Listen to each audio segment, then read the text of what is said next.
Днес нашето училище организира коледен благотворителен базар. Елате с нас да ви го покажем.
Тази година събраните средства ще дарим на Дом на културата Средец. Хайде да им зададем няколко въпроса за българския фолклор.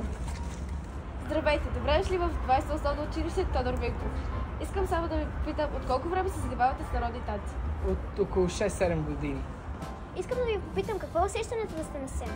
Усещането е различно от всяко друго нещо в ежедневието. Усещаш се сякаш левитираш малко над земята и през цялото време чувството да си с много хора в едно и също нещо те издига и те възвишава.